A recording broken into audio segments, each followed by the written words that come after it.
তোমার এই ধমনীতে রক্তের প্রবাহ দিয়েছেন কে? তোমার হৃদয়ে বুকের স্পন্দন দিয়েছেন কে? এ রক্ত যদি জমিনে ঝরতে হয় আব্রাহাম লিঙ্কনের আদর্শের জন্য নয়, শেখ মুজিব জিয়াউর রহমানদের আদর্শের জন্য নয়, কার্ল মার্কস মাও জেদুং লেনিনদের আদর্শের জন্য নয়, রক্ত দিতে হলে আল্লাহর জমিনে আল্লাহর কোরআনের জন্য, আল্লাহর দ্বীনের জন্য দিতে হবে। রক্ত দেওয়ার জন্য কারা প্রস্তুত?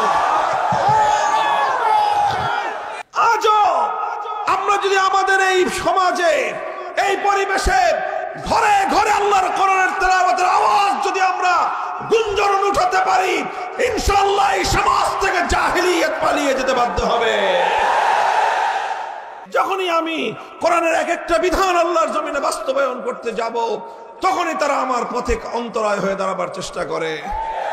তারা চেষ্টা করবে, তারা কাজ করবে তাদের শয়তানের পক্ষে, তারা কাজ করবে আল্লাহর কোরআনের বিপক্ষে, তারা কাজ করবে কোরআনের এক একটা বিধান বাস্তবায়নের ক্ষেত্রে বাধা হয়ে দাঁড়াবে। তারা যদি আল্লাহর কোরআনের এক একটা বিধান বাস্তবায়নের ক্ষেত্রে বাধা হয়ে দাঁড়াতে পারে, শয়তানের দোসররা যদি শয়তানের নির্দেশ বাস্তবায়ন করতে গিয়ে আল্লাহর কোরআনের পথে অন্তরায় হয়ে দাঁড়াতে পারে, আল্লাহর বান্দারা আল্লাহর কোরআনের এক একটা বিধান বাস্তবায়ন করার জন্য শয়তানের দোসরদের মোকাবেলায় রাজপথে নামতে তারাও প্রস্তুত থাকতে হবে।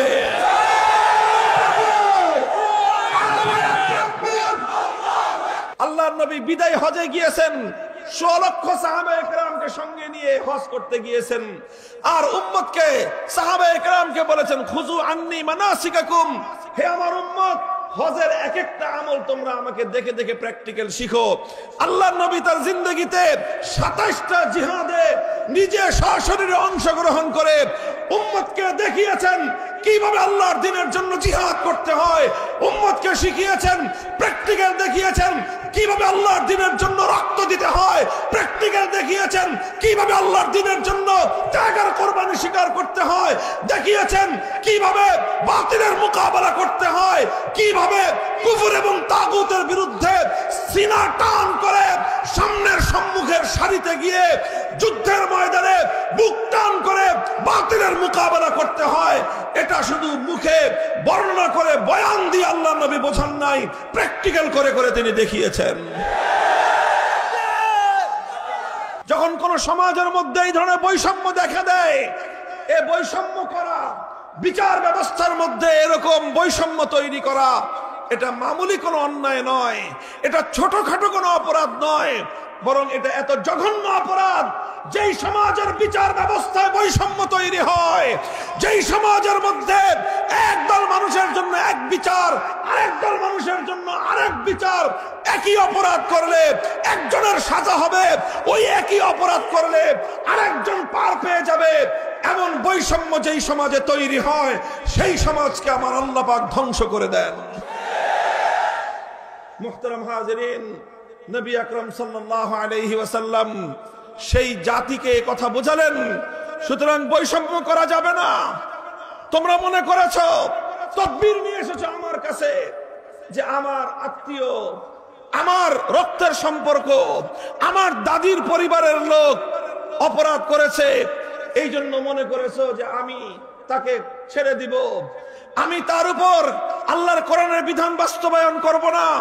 এই কথা মনে করে তোমরা আমার কাছে তদবিরের জন্য তোমরা উসামাকে পাঠিয়েছো।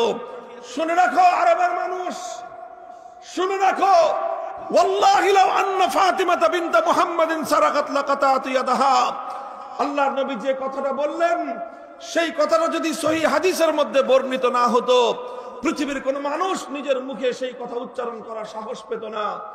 আল্লাহর নবী বললেন, আমি আল্লাহর নামের শপথ করে বলতেছি, আজ আমার গোত্র, আমার দাদির পরিবারের, আমার রক্তের সম্পর্কের ওই বনু মখজুম গোত্রের মেয়ে ফাতেমা নয়, আজকে যদি আমি মুহাম্মদুর রাসূলুল্লাহর কলিজার টুকরা, আমার আদলের দুলালি, জান্নাতের সরদারনি আমার মেয়ে ফাতেমা যদি চুরি করে ধরা পড়তো, খোদার কসম খেয়ে বলি, আমি আল্লাহর নবী তার হাত কেটে দিতে এতটুকু বিলম্ব করতাম না। মুহতারাম হাজিরিন, এই হলো ইসলামের বিধান। এভাবে আল্লাহর পয়গম্বর, আল্লাহর নবী এক একটা কোরআনের বিধান সমাজে বাস্তবায়ন করেছেন।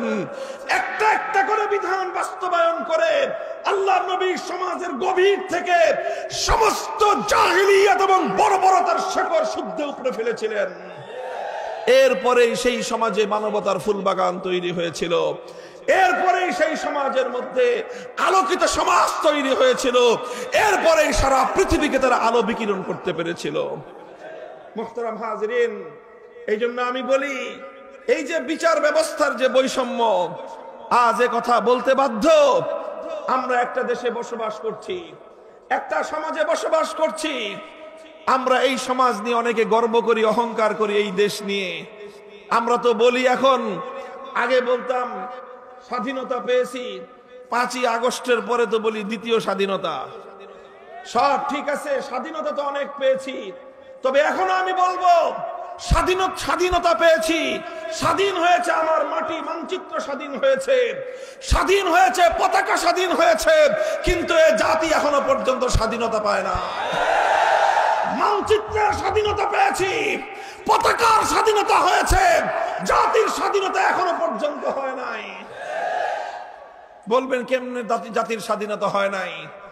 দেখেন, এই বিচার ব্যবস্থার কথা বললাম তো, আমি এই বিচার ব্যবস্থার কথাই বলি। আজ আমরা যেই দেশে বসবাস করি, এই দেশে একটা বিচার ব্যবস্থা আছে, এই দেশে আদালত আছে, আইন আদালত আছে। আদালতে বিচারপতি সাহেবান বিচার করে থাকেন, সব আছে। কিন্তু যেই কথাটা না বললেই নয়, তিক্ত বাস্তবতা হলো এই বিচার ব্যবস্থার মূল কথা হলো এই, টাকা আছে যার, বিচার আছে তার। টাকা নাই যার, বিচারও নাই তার। এটা আপনারা কতটা বুঝেন আমি জানি না। যারা আমার মতো কারাগারের অন্ধকার প্রকোষ্ঠে থেকেছেন, আর কারাগারের সেই অন্ধকার জগতের, কারাগারের সেই দুর্ভেদ্য দেয়ালের মধ্যে বন্দী মানবতার আর্তনাদ যারা শুনেছেন, অসংখ্য অগণিত দরিদ্র পীড়িত, অসংখ্য অগণিত সাধারণ আয়ের দুষ্ট, দুঃখ, কষ্ট, ক্লিষ্ট সেই মানুষের চেহারাগুলো যারা দেখেছেন, তাদের হাহাকার, চিৎকার, আর্তনাদ যারা শুনেছেন, তারা এই কথার বাস্তবতা বুঝতে পারবেন। মনে করেন যে একটা অপরাধ করেছে 4-5 জনে মিলে, 4-5 জনকে পুলিশে ধরলো, যে কোনো ভাবে ধরা পড়লো। 4-5 জনের মধ্যে মনে করেন 2 জন হলো শিল্পপতির ছেলে, আর 3 জন হলো ঠেলাগাড়িওয়ালা, রিক্সাওয়ালার ছেলে। এখন কি হবে? যারা কোটিপতি সঙ্গে সঙ্গে গিয়ে 1 লাখ, 2 লাখ, 5 লাখ যত টাকা লাগে টাকা খরচ করে বড় বড় উকিল, ব্যারিস্টার, আইনজীবী ভাড়া করবে। কথা বলেন? বাস সে আইনজীবী মুভ করবে, সিএমএম কোর্টে না হয় জজ কোর্টে যাবে, জজ কোর্টে না হয় হাইকোর্টে যাবে। 1 মাস, 2 মাস, 3 মাস, 6 মাসের মাথায় জামিন হয়ে বুক ফুলিয়ে সে বের হয়ে আসবে। একই মামলায় কেস পার্টনার রিক্সাওয়ালার ছেলে, ওই রিক্সাওয়ালার কপালে 1 লক্ষ টাকা জোগাড় করা জীবনে সম্ভব নয়।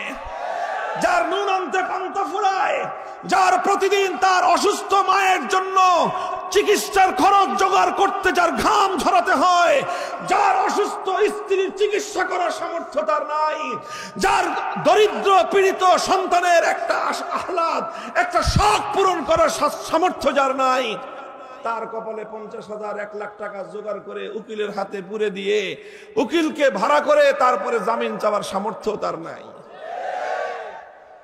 এখন যেহেতু তার পক্ষে বড় উকিল নাই, তার জামিনও নাই।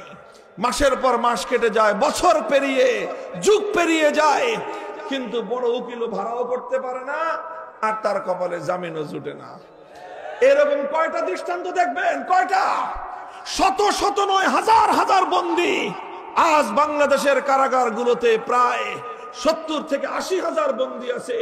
এই 80,000 বন্দীর মধ্যে অসংখ্য অগণিত বন্দী এমন আছে শুধুমাত্র দারিদ্র্যের কারণে, গরিব হওয়ার কারণে, অর্থনৈতিক অসঙ্গতির কারণে নামজাদা উকিল, ব্যারিস্টার ভাড়া করার সামর্থ্য তাদের নাই। অনেকে বলবে গরিব দুঃখীর মামলার ব্যয় বাংলাদেশ সরকার দেয়, এটা লেখা থাকে কোর্টে এবং বিভিন্ন থানার গারদে। কিন্তু জানেন তো, সরকার তো দেয়, কিন্তু কত দানে যে কত চাল দেয়। সরকারের ওই উকিলকে পাইয়া নিজের মামলা চালাইতে ওই উকিলের পিছনে যে কি পরিমাণ তেল ঢালতে হয়, কেউ যদি সরকারি উকিলের পিছনে পড়ছেন তো তার খবর আছে। মুহতারাম হাজির, এটা বাস্তব কথা। যদি লক্ষ লক্ষ টাকা খরচ করে নামি দামি শক্তিমান উকিল ভাড়া করতে পারেন, আপনার কঠিন মামলা মুহূর্তের মধ্যে পানির মতো আসান হয়ে যাবে। আপনি উকিল ভাড়া করতে পারবেন না, বড় ব্যারিস্টার আপনার পক্ষে দাঁড়াবে না, সাধারণ মামলা আপনার জন্য জটিল হয়ে যাবে। এটাই হলো বর্তমান বিচার ব্যবস্থার সার কথা। যারা বিচার ব্যবস্থার সাথে সম্পৃক্ত আছেন, আমার উপর রাগ করেন না, আমাদের উপর রাগ করেন না। আমি কোন উকিলের বিরুদ্ধাচরণ করি নাই, বলছি কিছু। উকিলরা এটা পেশা, উকিলদের পেশা। ডাক্তারদের যেরকম ডাক্তারি করা যেরকম পেশা, উকিলদের ওকালতি করা তাদের পেশা। এই পেশায় পেশাজীবী হিসেবে তারা কাজ করে তাদের সংসার চালায়, টাকা পয়সা ইনকাম করে, সহায় সম্পত্তি গড়ে। কাজেই তারা তো মানুষের কাছ থেকে টাকা পেলে কাজ করবে, এটা স্বাভাবিক। সমস্যা তো উকিলদের নয়, সমস্যা ব্যারিস্টারদের নয়, সমস্যা বিচারপতিদের নয়, সমস্যা হলো বিচার ব্যবস্থার। বলবেন সমস্যা বিচার ব্যবস্থার কেন? কারণ এই বিচার ব্যবস্থা মুসলমানদের উপর চাপিয়ে দিয়ে গেছে পশ্চিমা ব্রিটিশ সভ্যতা। এই বিচার ব্যবস্থা ব্রিটিশের প্রবর্তিত বিচার ব্যবস্থা, এই শাসন ব্যবস্থা ব্রিটিশ প্রবর্তিত শাসন ব্যবস্থা। আমরা যে শিক্ষা ব্যবস্থা এখন আমাদের সন্তানদেরকে শেখাই, এই শিক্ষাটাও শিক্ষা ব্যবস্থা ব্রিটিশ প্রবর্তিত শাসন শিক্ষা ব্যবস্থা। তাহলে স্বাধীন হলো কোথায়? বলেন স্বাধীনতা পেলাম কোথায়? মাটি স্বাধীন হয়েছে, পতাকা স্বাধীন হয়েছে, মানুষ স্বাধীন হয় নাই। মানুষ তো সেদিন স্বাধীন হবে যেদিন ব্রিটিশ প্রবর্তিত বিচার ব্যবস্থাকে ধ্বংস করে ওই বিচার ব্যবস্থার ধ্বংসস্তূপের উপর আল্লাহর কোরআনের বিচার ব্যবস্থা কায়েম করতে পারবে। মানুষ স্বাধীন হবে সেদিন যেদিন জাহিলি সমাজ ব্যবস্থাকে ভেঙে চূর্ণ বিচূর্ণ করে শাহী জমা সমাজ ব্যবস্থার উপর খেলাফতের রাজ কায়েম করতে পারবে, সেদিন জাতি স্বাধীন হবে।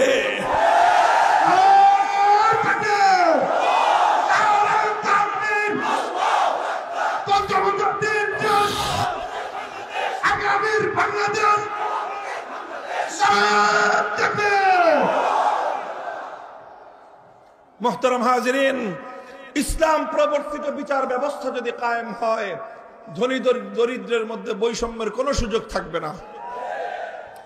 বলবেন কেন সুযোগ থাকবে না? সুযোগ এই জন্য থাকবে না কারণ ইসলামী বিচার ব্যবস্থায় উকিল রাখার কোনো সিস্টেমই নাই। ভাই, যে বাদী যে বিবাদী দুজন উভয়ে কাজীর দরবারে সশরীরে উপস্থিত হয়ে যার যার বক্তব্য দিবে, তার পক্ষ থেকে কোনো উকিল বক্তব্য দিতে পারবে না। কাজেই যখন বাদী নিজেরটা নিজে বলবে, বড় লোক হোক আর গরিব লোক হোক সে তার কথা বলবে, বিবাদী বড় লোক আর গরিব লোক হোক সে তার কথা বলবে। বড় লোকের 1 পয়সা খরচ হওয়ার প্রয়োজন নাই, গরিবের 1 পয়সা খরচ হওয়ার প্রয়োজন নাই।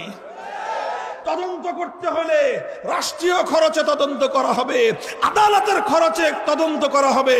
রাষ্ট্র সেই খরচ দিবে, সরকার সেই খরচ দিবে, আদালত সেই খরচ দিবে। সুতরাং ধনী গরিব যাদের মধ্যেই মামলা মোকদ্দমা হোক, বৈষম্যের কোনো সুযোগ ইসলামী বিচার ব্যবস্থায় নাই। এই জন্য হ্যাঁ মুসলমান, শুধু সিরাতুন নবীর ওয়াজ শুনলে কাজ হবে না। আল্লাহর পয়গম্বর যেই বৈষম্যহীন সমাজ গড়বার জন্য, ইনসাফ ভিত্তিক সমাজ গড়বার জন্য আমার নবী আল্লাহর জমিনে প্রেরিত হয়েছিলেন।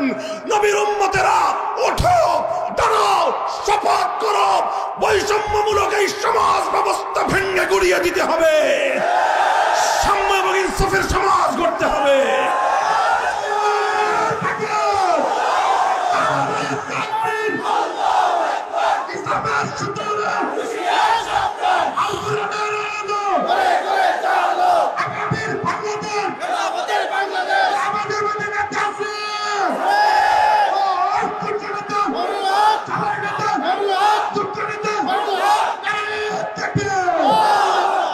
বসেন মুহতারাম হাজিরিন, মনে রাখবেন ইনসাফ, ন্যায়পরায়ণতা, সাম্য কায়েম করা, বেইনসাফি দূর করা সমাজ থেকে, এটা শুধুমাত্র বৈষম্য বিরোধী ছাত্র নেতৃবৃন্দের দায়িত্ব একা নয়। বৈষম্যহীন সমাজ গড়া, ইনসাফপূর্ণ সমাজ গড়া, সমাজ থেকে, রাষ্ট্র থেকে, জাতির মধ্য থেকে সমস্ত অন্যায়, অবিচার, বেইনসাফি দূর করার দায়িত্ব সমস্ত উম্মতে মুহাম্মাদীর, বিশেষ করে আলেম সমাজের দায়িত্ব এটা। আল্লাহর কোরআন সূরাতুল হাদীদের মধ্যে আল্লাহ বলেছেন, লাকাদ আরসালনা রুসুলানা বিল বায়িনাত ওয়া আনজালনা মাআহুমুল কিতাবা ওয়াল মিজান লিয়াকুমান নাসু বিল কিসতি। আল্লাহ বলেছেন, আমি সমস্ত নবী রাসূল দুনিয়াতে প্রেরণ করেছি, সমস্ত আসমানি কিতাব আমি নাযিল করেছি। মৌলিক একটা উদ্দেশ্য হলো মানব সমাজের মধ্যে ইনসাফ কায়েম করা। আমাদের আলেমদের কাছ থেকে, হুজুরদের কাছ থেকে এক শ্রেণীর মানুষ ইনসাফের কথা, বৈষম্যহীন দেশ গড়ার কথা, সমাজ গড়ার কথা শুনতে চায় না। তারা শুধু আমাদের আসমানের উপরে যা আছে বলেন, আসমানের নিচে আর মাটির উপরে যা আছে এগুলো তো রাজনীতিবিদরাই বলবে।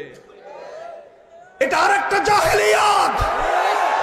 আজ এই ব্রিটিশ প্রবর্তিত পশ্চিমা এই ধোঁকাবাজির রাজনীতি, এই বিলাসিতার রাজনীতি, এই পুঁজিবাদের রাজনীতি, এটাই সমাজকে ধ্বংস করে সেরেছে। এই ধোঁকাবাজির রাজনীতি সর্বপ্রথম লক্ষ কোটি মুসলমানের ঈমান হরণ করেছে। সমাজকে, মুসলমানদেরকে ইহুদি এবং খ্রিস্টানদের গোলামে পরিণত করেছে। হে মুসলমান, আল্লাহর কোরআন যে রাজনৈতিক দর্শন দিয়েছে, তুমি মুসলমান যদি রাজনীতি করতে হয়, কোরআনের বাইরে রাজনীতি কোনো মুসলমান করতে পারে না। সে আওয়াজ তুলতে হবে আজকে, সে কথা বলতে হবে বলিষ্ঠ কণ্ঠে। হে আমাদের যুব সমাজ, বিশেষ করে তরুণ সমাজ, মেহনতি সমাজ, ছাত্র সমাজ, তোমরা যদি দাঁড়িয়ে যাও, ইনশাআল্লাহ আগামীর বাংলাদেশ হবে আল কোরআনের বাংলাদেশ।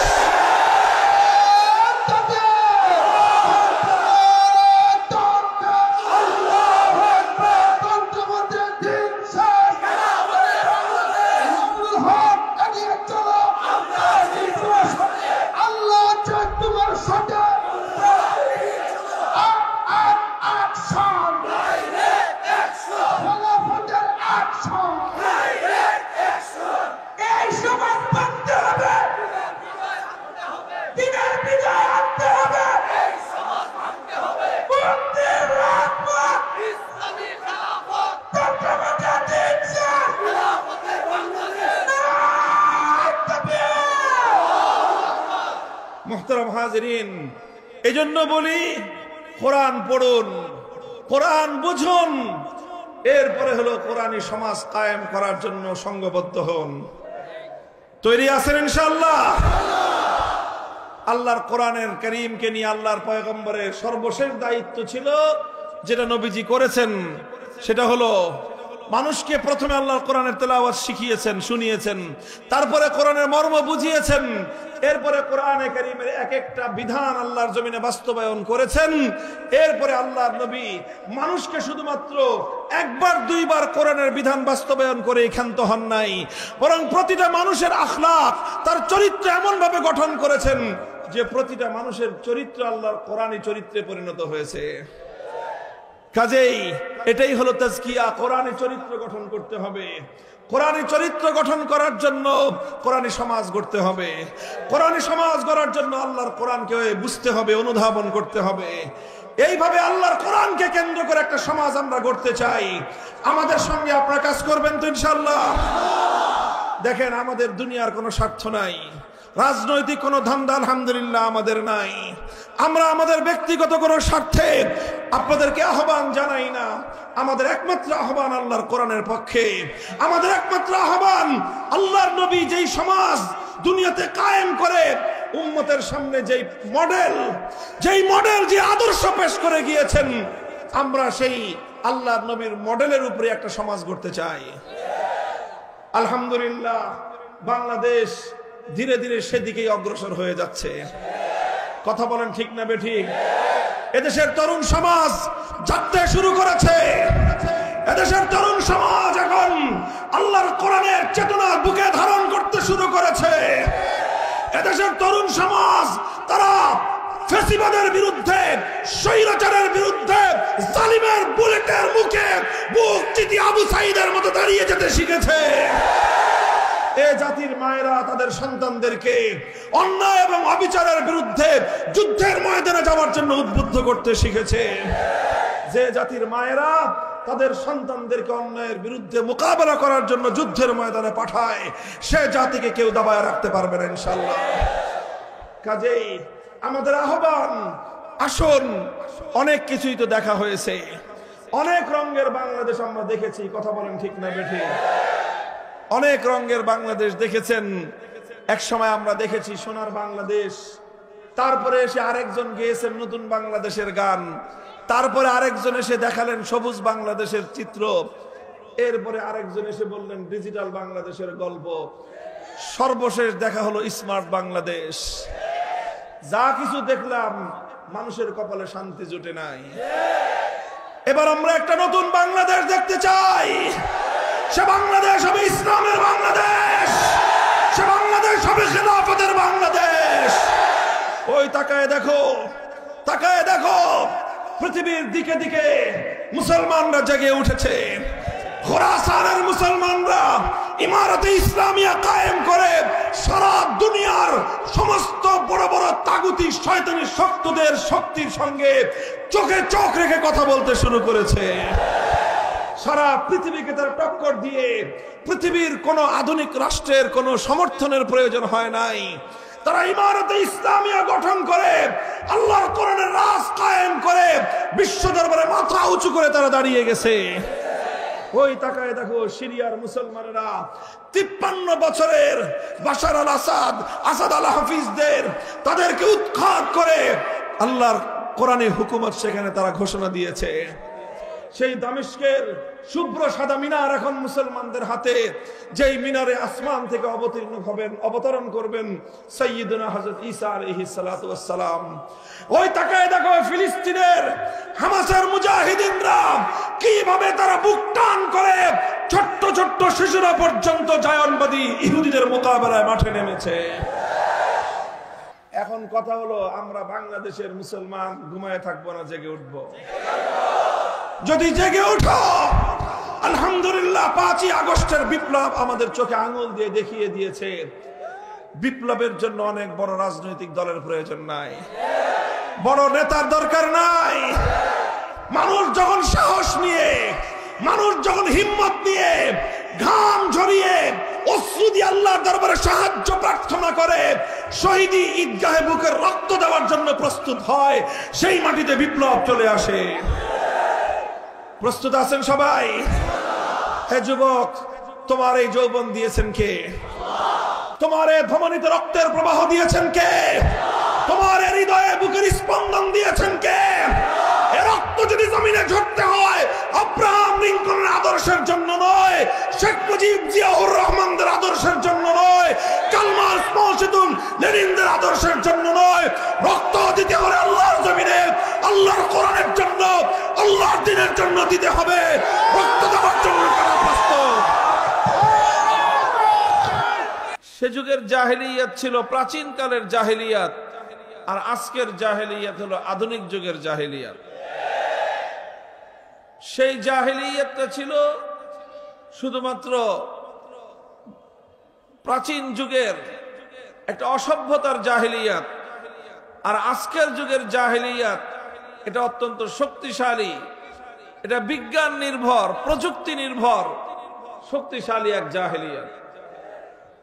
এই জাহেলিয়াতকে পরিবর্তন করে, এই জাহেলিয়াতকে পরাস্ত করে যদি আমরা চাই একটি সুন্দর পৃথিবী গড়তে, সুন্দর সমাজ গড়তে, আমাদেরকে আল্লাহ রাসূল সাল্লাল্লাহু আলাইহি ওয়াসাল্লামের সেই কর্মসূচির দিকে প্রত্যাবর্তন করা ছাড়া বিকল্প কোনো রাস্তা নাই। এই জন্য সিরাত মাহফিলের আলোচনার উদ্দেশ্য হলো যে আসুন আমরা চেষ্টা করব যে আমরা আল্লাহ রাসূল সাল্লাল্লাহু আলাইহি ওয়াসাল্লামের পালিত কর্মসূচিকে আমাদের জীবনের কর্মসূচি হিসেবে গ্রহণ করে আমরাও আমাদের জীবনকে সেভাবে পরিচালিত করব, আমাদের সমাজে আমরা সেই কাজ বাস্তবায়ন করব যেই কর্মসূচির মাধ্যমে নবী আকরাম সাল্লাল্লাহু আলাইহি ওয়াসাল্লাম সেই জাহেলিয়াতকে পরিবর্তন করে একটি শান্তি সুখের সমাজ গড়েছিলেন। আমরাও আজকের এই নব্য জাহেলিয়াতকে পরাস্ত করে এই জাহেলিয়াতের কবর রচনা করে তার উপর শান্তির নীড় তৈরি করব ইনশাআল্লাহ। আল্লাহ পাক রব্বুল আলামিন আমাদেরকে বুঝবার তৌফিক দান করেন। মুহতারাম হাজিরিন, আমরা বলে থাকি কোরআনে কারীমের যে আয়াত আমি তেলাওয়াত করেছি আপনাদের সম্মুখে, সেই আয়াতের মধ্যে আল্লাহ রাসূল সাল্লাল্লাহু আলাইহি ওয়াসাল্লামের জীবনের কিছু মৌলিক কর্মসূচির কথা তুলে ধরা হয়েছে।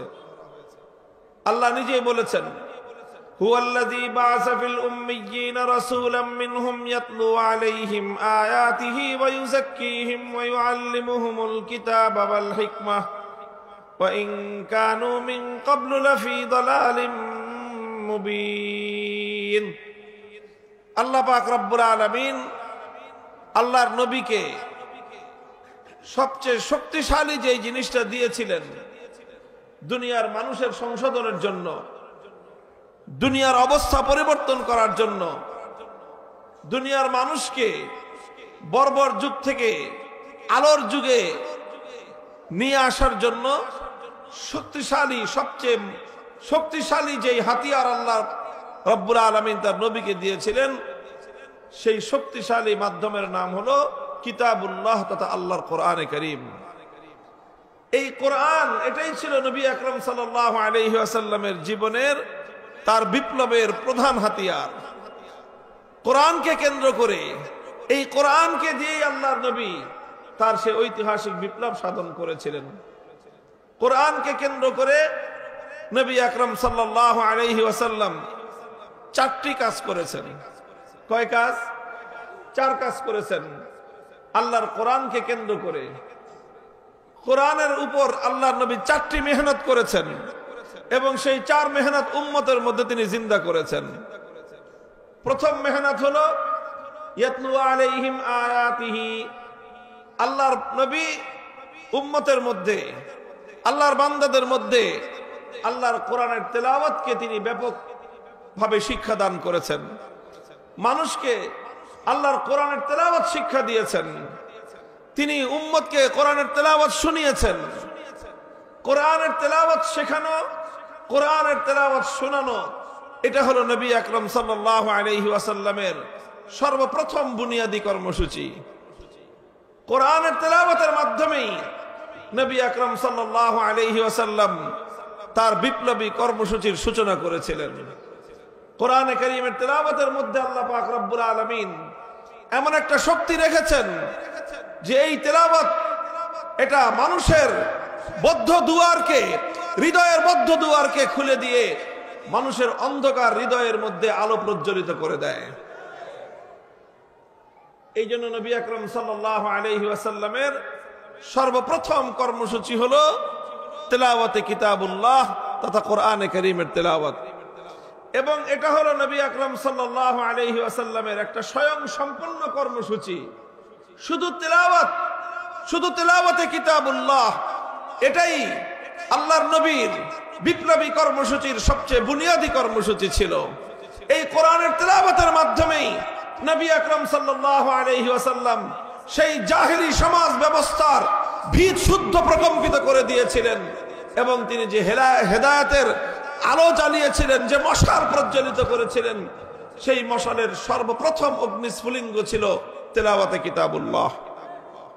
কোরআনে কারীমের তেলাওয়াতের মধ্যে আল্লাহ পাক রব্বুল আলামিন সেই প্রভাব রেখেছেন, সেই শক্তি রেখেছেন। আমাদের মধ্যে অনেক মানুষ রয়েছে এমন যারা মনে করে যে কোরআনে কারীমের তেলাওয়াত, এটা অনেকে তো এরকম বলেও থাকে যে অর্থ না বুঝে শুধু কোরআনে কারীমের তেলাওয়াত করে কোনো লাভ নেই। নাউজুবিল্লাহ।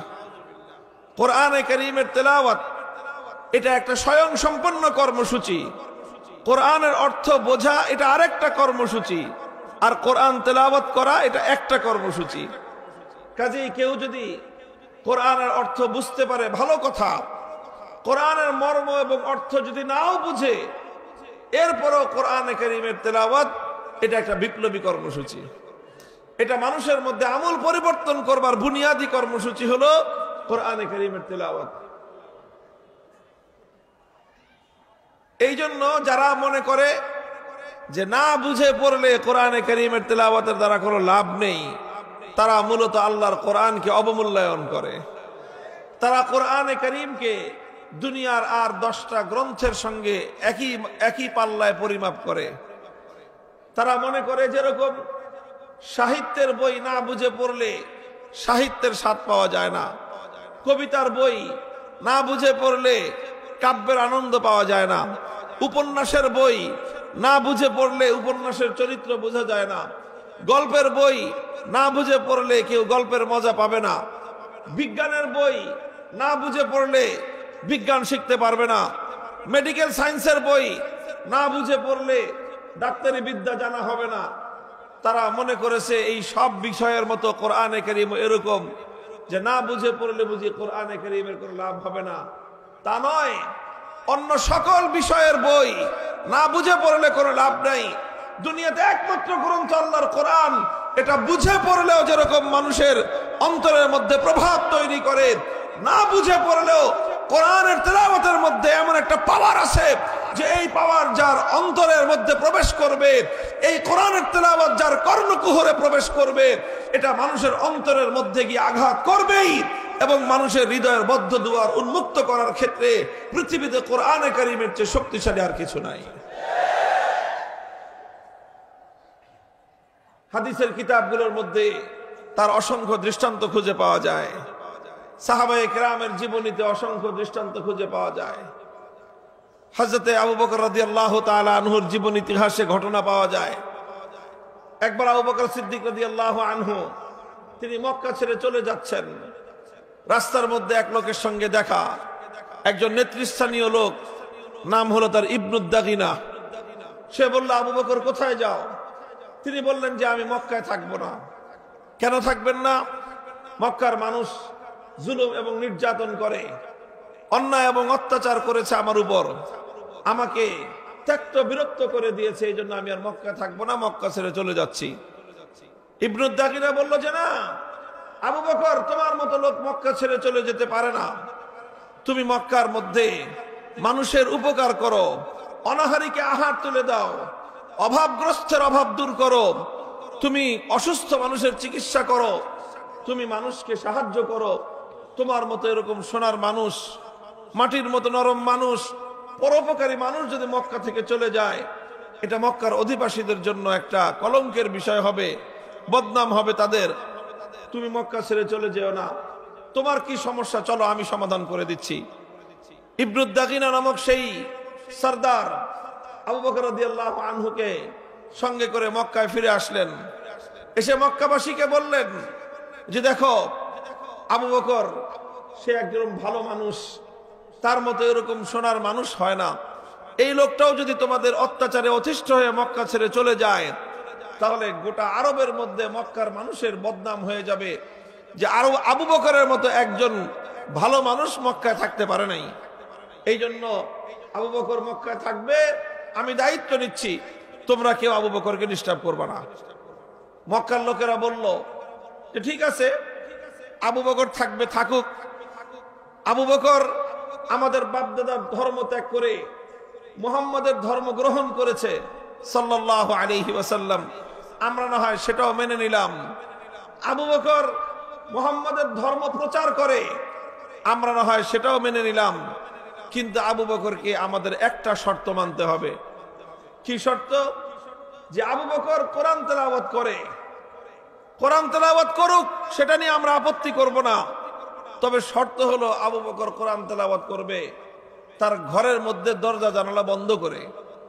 সে ঘরের বাইরে বারান্দায় অথবা উঠোনে দাঁড়িয়ে কোরআনে কারীমের তেলাওয়াত করে, এইভাবে উন্মুক্ত স্থানে সে কোরআন তেলাওয়াত করতে পারবে না।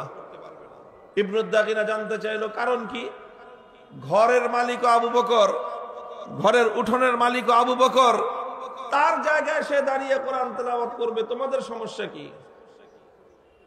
মক্কার লোকেরা জবাব দিল যে না, আবু বকর ঘরের উঠোনে দাঁড়িয়ে কোরআন তেলাওয়াত করতে পারবে না, কারণ সে যদি উন্মুক্ত স্থানে দাঁড়িয়ে আল্লাহর কোরআন তেলাওয়াত করা শুরু করে, আবেগ মাখা কণ্ঠে যখন আবু বকর কোরআনে কারীমের তেলাওয়াত করে, তখন অবস্থাটা এমন হয় চুম্বক যেরকম লোহাকে তার নিজের দিকে আকর্ষণ করতে আরম্ভ করে।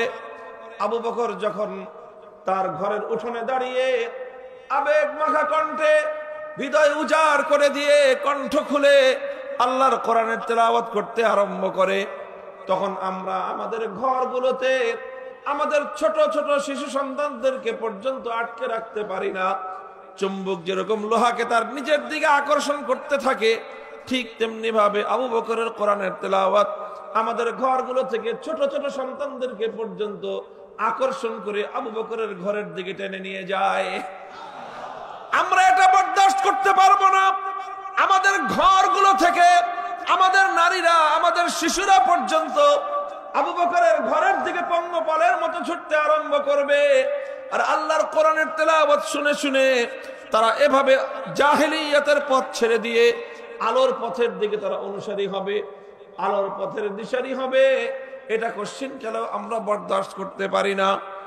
মুহতারাম হাজিরিন, ইতিহাস তো কথাই বলে, অসংখ্য অগণিত পাষাণ হৃদয়ের মানুষ যখন তাদের সামনে আল্লাহর কোরআনে কারীমের তেলাওয়াত করা হয়েছে, সেই পাথরের মতো পাষাণ হৃদয়গুলো পর্যন্ত আল্লাহর কোরআনে কারীমের তেলাওয়াতের মাধ্যমে মোমের মতো বিগলিত হয়ে পড়তে আরম্ভ করেছে। আল্লাহর কসম খেয়ে বলি, মহাবিশ্বের মধ্যে পাথরের মতো পাষাণ হৃদয়কে বিগলিত করবার জন্য আল্লাহর কোরআনের চেয়ে প্রভাবক আর এর চেয়ে শক্তিশালী কোন মাধ্যম আজ পর্যন্ত এই পৃথিবীতে আবিষ্কার হয় নাই। যে কোনো পাষাণ হৃদয়কে মোমের মতো গলানোর জন্য, পাষাণ হৃদয়ে পাথরের মতো রুক্ষ হৃদয়কে পর্যন্ত মোমের মতো নরম করে দিয়ে পানির ঝর্ণা ধারার মতো প্রবাহিত করবার ক্ষেত্রে আল্লাহর কোরআনে কারীমের কোনো তুলনা নাই, কোনো জুড়ি নাই।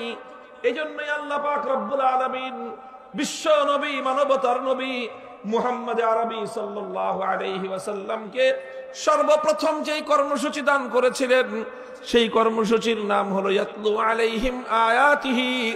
তিনি মানুষের কর্ণকুহরে আল্লাহর কোরআনের তেলাওয়াতের ধ্বনি শোনাবেন। মানুষের কণ্ঠে কণ্ঠে আল্লাহর কোরআনের তেলাওয়াত উচ্চারিত হবে।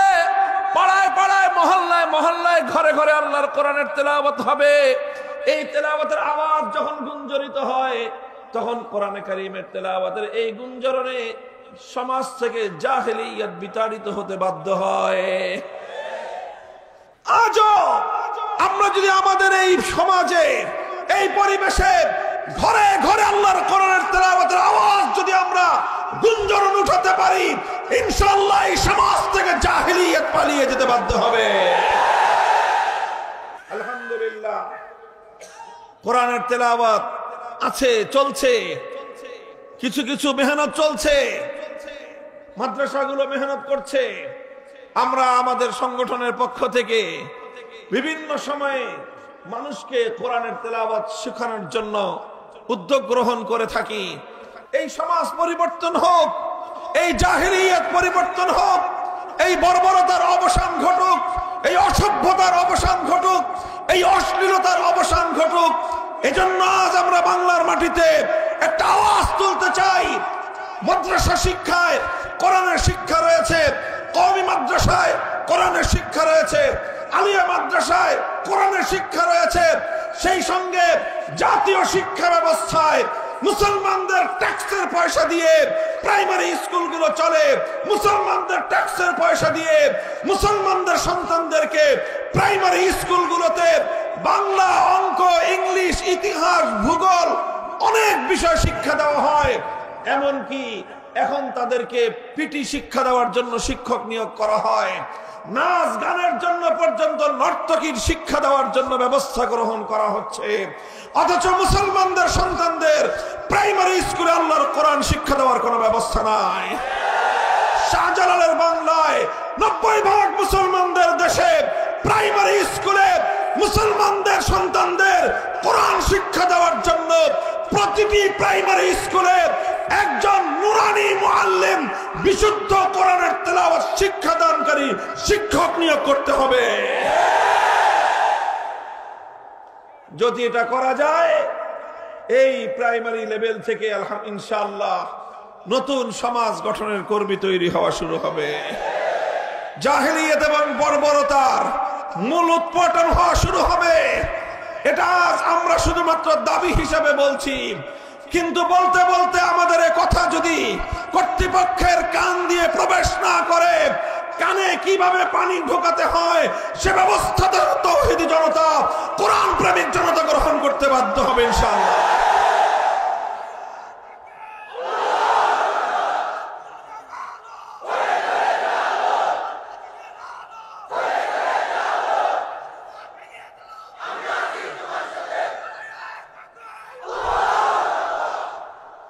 মুহতারাম হাজিরিন, বলতেছিলাম নবী আকরাম সাল্লাল্লাহু আলাইহি ওয়াসাল্লামের সর্বপ্রথম কর্মসূচি ছিল তিলাওয়াতে কিতাবুল্লাহ।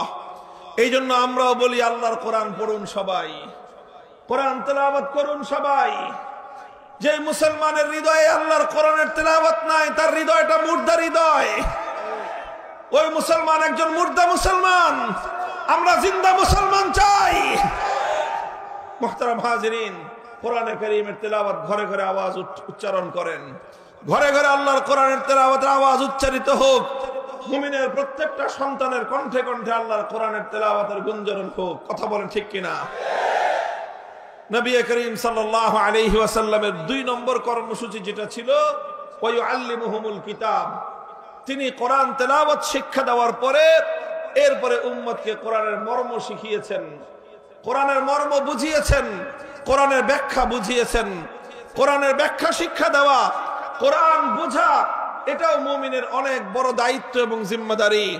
কোরআন যদি একজন মানুষ বুঝতে পারে, আল্লাহ পাক রব্বুল আলামিন মানব জাতিকে লক্ষ্য করে কি বার্তা প্রেরণ করলেন, আল্লাহর বান্দাদের আল্লাহর বার্তাটা বুঝবার দরকার আছে না নাই? বলেন, আল্লাহর পক্ষ থেকে আল্লাহর বান্দাদের উদ্দেশ্যে যেই বার্তা আসলো, যেই পয়গাম আসলো, আপনার রব আপনার নিকট একটা পয়গাম প্রেরণ করলেন, এই পয়গামটা আপনার এবং আমার বুঝার দরকার আছে না নাই? মুহতারাম হাজির, এখন তো ডিজিটাল যুগ, এখন তো আর মানুষ চিঠিপত্র লেখে না, কিন্তু আগে এক সময় মানুষের যোগাযোগের মাধ্যম ছিল চিঠিপত্র। কথা বলেন ঠিক কিনা? যারা প্রবাসে থাকতো, হ্যাঁ, ইউরোপে, আমেরিকায়, মধ্যপ্রাচ্যে, সৌদি আরব, কুয়েত, কাতার, লিবিয়া, সিরিয়া, ইরাক, এই সমস্ত দেশে থাকতো, তো এখান থেকে কখনো মা তার সন্তানের উদ্দেশ্যে চিঠি লিখতো, অথবা সন্তানের পক্ষ থেকে মায়ের কাছে চিঠি আসতো। গ্রাম বাংলার অনেক মায়েরা শিক্ষা দীক্ষা জানতো না, পড়ালেখা করতে পারতো না, নিজে চিঠিটা পড়তেও পারে না, কিন্তু কোনো একটা সন্তান যখন তার মায়ের কাছে একটা চিঠি লিখতো, এখনো যদি কোনো সন্তান তার মায়ের কাছে চিঠি লেখে, তো মা ওই চিঠিটা নিজে পড়তে পারে না, গ্রামে যে লোকটা পড়ালেখা করতে পারে তার কাছে নিয়ে যায়, একটু পড়ে শোনাও আমার বাবা, আমার সন্তান কলিজার টুকরা কি লিখে পাঠিয়েছে।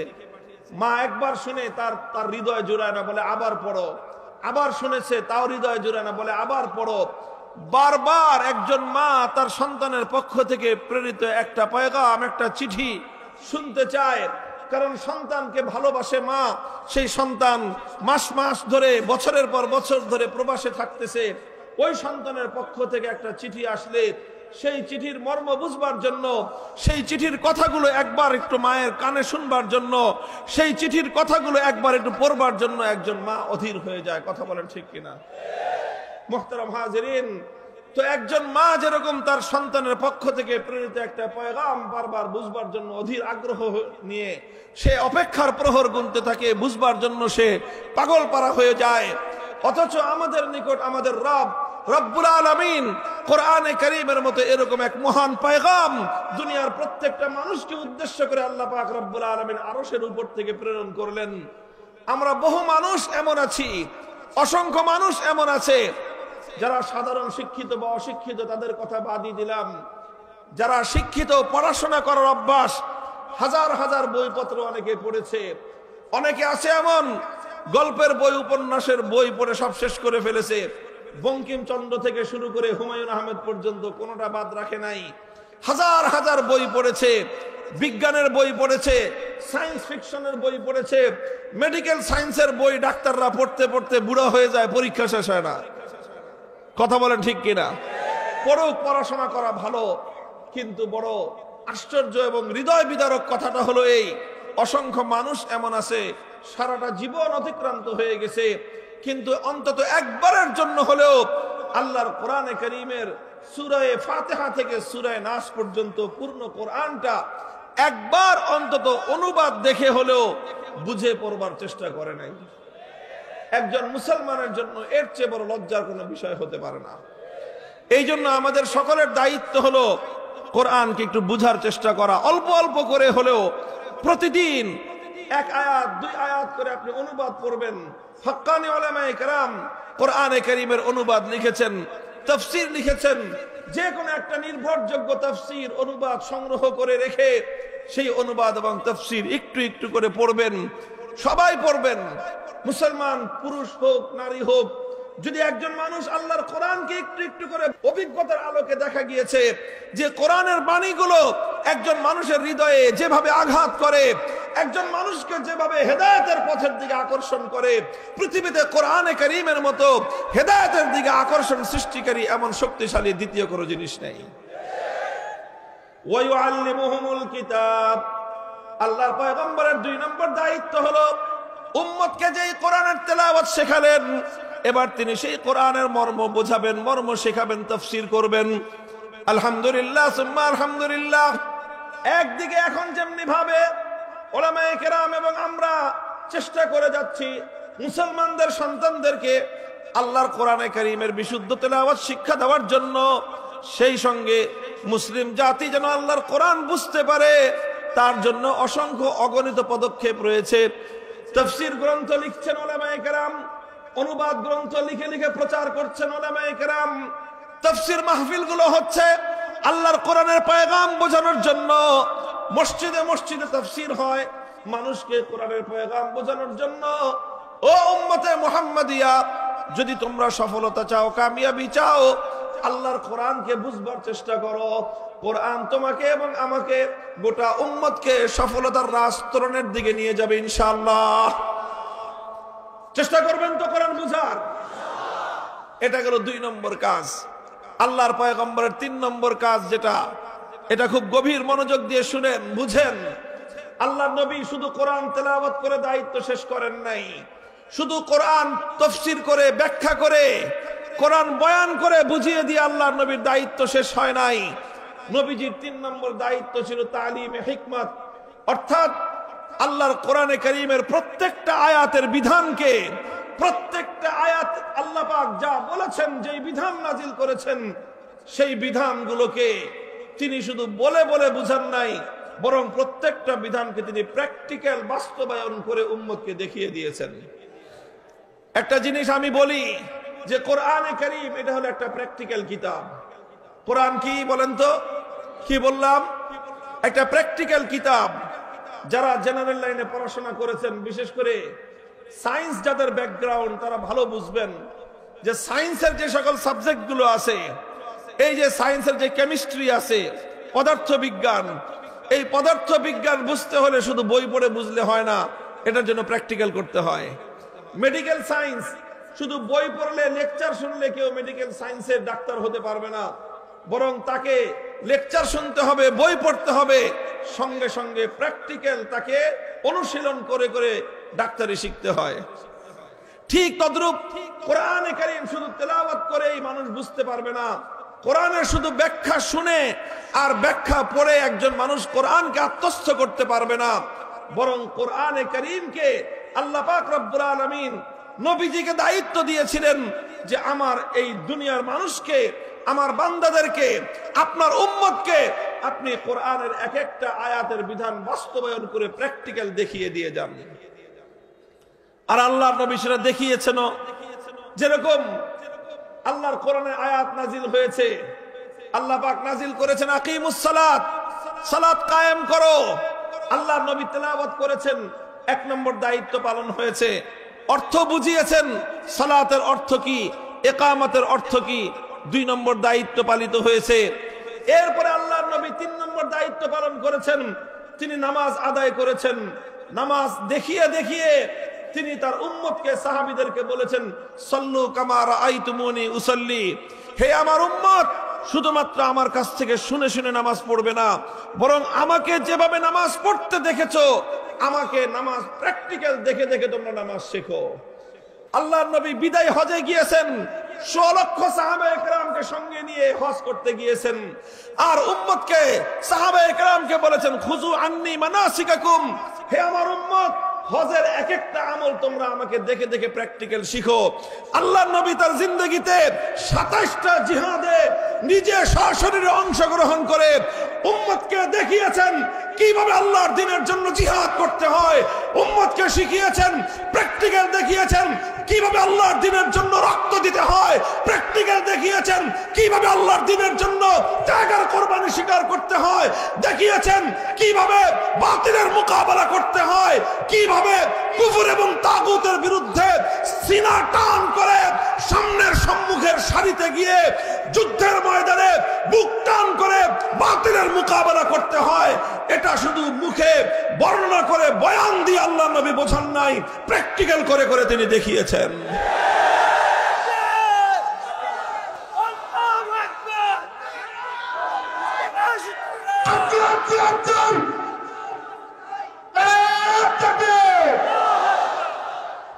মুহতারাম হাজিরিন, প্রত্যেকটা বিধান আল্লাহর নবী উম্মতকে প্র্যাকটিক্যাল করে দেখিয়েছেন, প্র্যাকটিক্যাল বিধান বাস্তবায়ন করে উম্মতকে শিখিয়েছেন যে ইসলামের এক একটা বিধান, আল্লাহর কোরআনের এক একটা বিধান কিভাবে বাস্তবায়ন করতে হয়। এই জন্য যারা আল্লাহর কোরআনের অনুসারী, যারা আল্লাহর কোরআনের সৈনিক, বিশেষ করে যারা আলেম সমাজ, উম্মতকে কোরআন বোঝানো যাদের দায়িত্ব, উম্মতকে কোরআন বোঝানো যাদের দায়িত্ব, যারা ওয়ারাসাতুল আম্বিয়া, যারা নবীদের উত্তরসূরি, যারা নায়েবে নবী, তাদেরকে ঐতিহাসিক দায়িত্ব বুঝে নিতে হবে। শুধু জনগণকে কোরআন তেলাওয়াত করে শিখিয়ে দিলেই দায়িত্ব শেষ নয়, তেলাওয়াতের পরে জনগণকে, জাতিকে কোরআনের মর্ম বোঝাতে হবে, তাফসীর বোঝাতে হবে, কোরআনের মর্ম এবং ব্যাখ্যা বোঝাতে হবে। কোরআনের ব্যাখ্যার মর্ম বুঝিয়েই আলেম সমাজের দায়িত্ব সমাপ্ত হবে না, বরং 3 নম্বর দায়িত্ব আলেম সমাজকেও পালন করতে হবে। আল্লাহর কোরআনের এক একটা বিধানকে অক্ষরে অক্ষরে আল্লাহর জমিনে প্র্যাকটিক্যাল ভাবে বাস্তবায়ন করে জাতিকে কোরআন কিভাবে বাস্তবায়ন করতে হয় সেটা দেখাতে হবে, সেটা শেখাতে হবে। আর এই জায়গায় এসেই আলেম সমাজের কোরআনের ধারক বাহকদের সঙ্গে যারা শয়তানের অনুসারী, তাদের সংঘাত তৈরি হয়ে যায়। যারা আল্লাহর কোরআনকে আল্লাহর জমিন থেকে নিশ্চিহ্ন করতে চায়, যারা কোরআনী সমাজ গড়বার ক্ষেত্রে অন্তরায় এবং বাধা তৈরি করতে চায়, তারা সাধারণত কোরআনের তেলাওয়াত কিংবা কোরআনের ব্যাখ্যার ততটা বিরোধিতা করে না, যতটা বিরোধিতা করে যখনই আমি কোরআনের এক একটা বিধান আল্লাহর জমিনে বাস্তবায়ন করতে যাব, তখনই তারা আমার পথে অন্তরায় হয়ে দাঁড়াবার চেষ্টা করে। তারা চেষ্টা করবে, তারা কাজ করবে তাদের শয়তানের পক্ষে, তারা কাজ করবে আল্লাহর কোরআনের বিপক্ষে, তারা কাজ করবে কোরআনের এক একটা বিধান বাস্তবায়নের ক্ষেত্রে বাধা হয়ে দাঁড়াবে। তারা যদি আল্লাহর কোরআনের এক একটা বিধান বাস্তবায়নের ক্ষেত্রে বাধা হয়ে দাঁড়াতে পারে, শয়তানের দোসররা যদি শয়তানের নির্দেশ বাস্তবায়ন করতে গিয়ে আল্লাহর কোরআনের পথে অন্তরায় হয়ে দাঁড়াতে পারে, আল্লাহর বান্দারা আল্লাহর কোরআনের এক একটা বিধান বাস্তবায়ন করার জন্য শয়তানের দোসরদের মোকাবেলায় রাজপথে নামতে তারাও প্রস্তুত থাকতে হবে।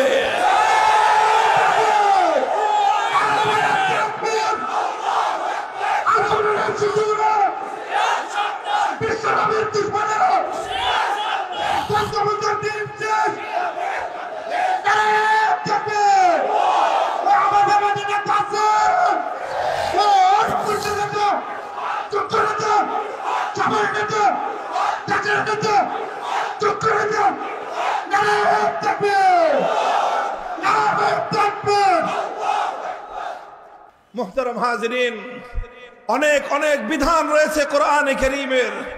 বিধানগুলো বাস্তবায়ন করতে গেলে অনেক ধরনের বাধা প্রতিবন্ধকতা আসে, কিন্তু আল্লাহর পয়গম্বর মুহাম্মদুর রাসূলুল্লাহ সাল্লাল্লাহু আলাইহি ওয়াসাল্লাম যেমনি ভাবে কোরআনে কারীমের এক একটা বিধান বাস্তবায়ন করার ক্ষেত্রে দুনিয়ার সমস্ত বাধার বিন্ধ্যাচলকে তিনি ডিঙ্গিয়েছেন, সমস্ত বাধা প্রতিবন্ধকতাকে তিনি অতিক্রম করে সামনের দিকে অগ্রসর হয়েছেন। নবীর সত্যিকার আশিক উম্মতকে, আর বিশেষ করে নায়েবে নবী ওলামায়ে উম্মতকে সেভাবেই সকল বাধা অতিক্রম করে সামনের দিকে অগ্রসর হতে হবে। আমি কোরআনে কারীমের এক একটা বিধান বাস্তবায়নের দৃষ্টান্ত দেখানোর জন্য আল্লাহর নবীর জীবনী থেকে, নবীর সিরাত থেকে, সিরাতুন নবী থেকে একটা ঘটনার উদ্ধৃতি আমি আপনাদের সামনে উপস্থাপন করছি। নবী আকরাম সাল্লাল্লাহু আলাইহি ওয়াসাল্লাম 8ম হিজরিতে রমজান মাসে মক্কা বিজয় করলেন। আল্লাহর নবীর জীবনের সবচেয়ে বড় ঐতিহাসিক বিজয়। মক্কা বিজয় যখন করলেন, মক্কা বিজয় হয়ে গেল, মক্কায় আল্লাহর কোরআনের বিধান কায়েম হয়ে গেল, খেলাফত প্রতিষ্ঠিত হয়ে গেল। সেই সময়ে মক্কা নগরীতে একটা অপরাধ সংগঠিত হলো, চুরির অপরাধ। চোর চুরি করেছে এবং সেই চুরি করে চোর শনাক্ত হয়েছে, ধরা পড়েছে। সাধারণ কোনো মানুষ নয়, একজন মহিলা মানুষ, সাধারণ মহিলা নয়, অত্যন্ত সম্ভ্রান্ত একটা উঁচু পরিবারের একজন মেয়ে, সে চুরি করে ধরা পড়েছে। সেই মেয়েটার নাম হলো ফাতেমা। ফাতেমা নামনি একটা মেয়ে, তার বংশ পরিচয়, সে হলো বনু মখজুম গোত্রের, ফাতেমা মখজুমিয়া। বনু মখজুম গোত্রটা হলো কুরাইশ বংশের মধ্যেও অত্যন্ত সম্ভ্রান্ত একটা পরিবার, যেই পরিবারে জন্ম নিয়েছিলেন স্বয়ং আল্লাহর রাসূল সাল্লাল্লাহু আলাইহি ওয়াসাল্লামের দাদি যান। আল্লাহর নবীর যে বাবা খাজা আব্দুল্লাহ এবং নবীর চাচা খাজা আবু তালেব, এই দুই মহান ব্যক্তি যেই মহিয়সী নারীর ঔরসে যার গর্ভে জন্মগ্রহণ করেছিলেন, সেই নারী বনু মখজুম গোত্রের ছিলেন, সালমা বিনতে আইজ ইবনে ইমরান ইবনে মখজুম, আল্লাহ রসুলের দাদি, সেই পরিবারের মেয়ে। ফাফাজিআ কওমুহা ইলা উসামা ইবনে যায়েদ। যখন এই মেয়েটার চুরির ঘটনা ধরা পড়লো, তখন তার গোটা পরিবার, গোটা বংশ তারা দুশ্চিন্তাগ্রস্ত হয়ে পড়ল যে এখন তো মক্কায় আল্লাহর কোরআনের বিধান বাস্তবায়িত হবে, কোরআনের বিধান কায়েম হয়েছে, আর কোরআনের বিচার অনুযায়ী এখন চুরির শাস্তি, মেয়েটার হাত কাটা যাবে। একটা মেয়ের হাত কাটা যাবে, এটা বড় কথা নয়, বড় বিষয় হলো সঙ্গে সঙ্গে গোটা বংশের নাক কাটা যাবে। কারণ যখন তার হাত কাটা যাবে, মানুষের মধ্যে আলোচনা হবে যে বনু মখজুম গোত্রের নারীরা পর্যন্ত চুরি করে, চোর। এই কথাটায় এই বংশের সম্মান মর্যাদা ধুলোয় মিশে যাবে। কাজেই তারা চিন্তা করলো, মশওয়ারা করলো, পরামর্শ করলো, যে করেই হোক এই মেয়ের হাত কাটাটা বাধা দিতে হবে। কিভাবে বাধা দেওয়া যায়? তখন তারা তদবির করা শুরু করলো। গোটা সম্প্রদায়, তারা আল্লাহর নবীর খুব কাছের একজন মানুষ, নবীজির ঘনিষ্ঠ একজন মানুষ সম্পর্কে আল্লাহর নবীর নাতি হয়, নবীজির পালক পুত্র যায়েদ ইবনে হারেসার ছেলে উসামা ইবনে যায়েদ। সেই বনু মখজুমের পরিবারের লোকেরা উসামাকে এসে বলল যে তোমার দাদার কাছে গিয়ে বলো যে এরকম এরকম একটা ঘটনা, এই মেয়েটা কিন্তু স্বয়ং আল্লাহর নবীর আত্মীয়, নবীজির দাদির পরিবার, ব্লাড কানেকশন রয়েছে। এখন এই মেয়েটার যদি হাত কাটা যায়, বংশের মান মর্যাদা ধুলোয় মিশে যাবে। এই বংশের মান মর্যাদা ধুলোয় মিশে গেলে তাতে তো নবীজির স্বয়ং তার নিজেরও প্রেস্টিজের হ্যাম্পার হয়। কাজেই যে করেই হোক এই হাতটা যেন না কাটা যায়, বিচারটা যেন না হয়, তুমি একটা তদবির করো, তুমি চেষ্টা করো। উসামা ইবনে যায়েদ নবীজির কাছে এসে আল্লাহর নবীর কাছে সুপারিশ করলেন এবং বললেন যে হাত কাটা যাবে না, সমস্যা আছে। কি সমস্যা? এই সমস্যা। এই কথা যখন তিনি বললেন,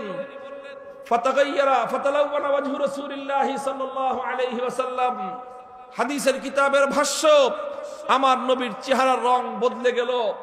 আল্লাহর নবী যখন রাগান্বিত হতেন, নবীজি যখন রাগান্বিত হতেন, নবীর চেহারার রং বদলে যেত, লাল বর্ণ ধারণ করত।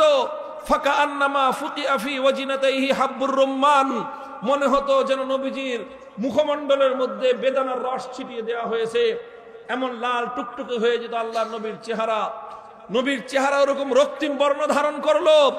নবীজি ধমক দিলেন উসামাকে, আতাশফাউ ফি হাদ্দিম মিন হুদুদিল্লাহ, উসামা তোমার এত বড় দুঃসাহস, এখন আমি আল্লাহর কোরআনের বিধান বাস্তবায়ন করব, আল্লাহর হুকুম বাস্তবায়ন করব, সেই সময়ে তুমি বাধা দিতে তদবির করার জন্য এসেছো।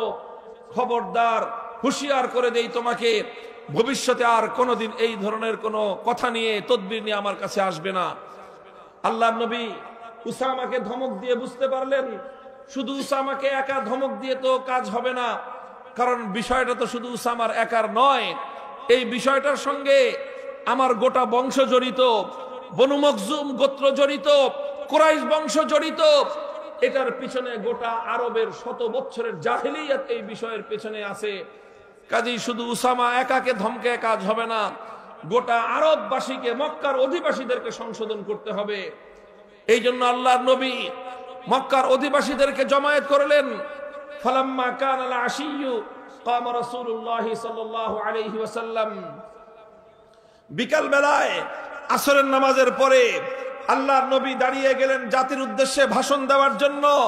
পবিত্র বাইতুল্লাহর সামনে আল্লাহর নবী দাঁড়ালেন। বাইতুল্লাহর চত্বরে গোটা মক্কাবাসী একত্রিত। আল্লাহর নবী মক্কার লোকদেরকে ডেকে বললেন যে দেখো, ইন্নামা হালাকা মান কানা ক্বাবলাকুম ইযা সারাকা ফীহিমুদ দাঈফ আকামু আলাইহিল হাদ ওয়া ইযা সারাকা ফীহিমুশ শরীফ তারাকুহু।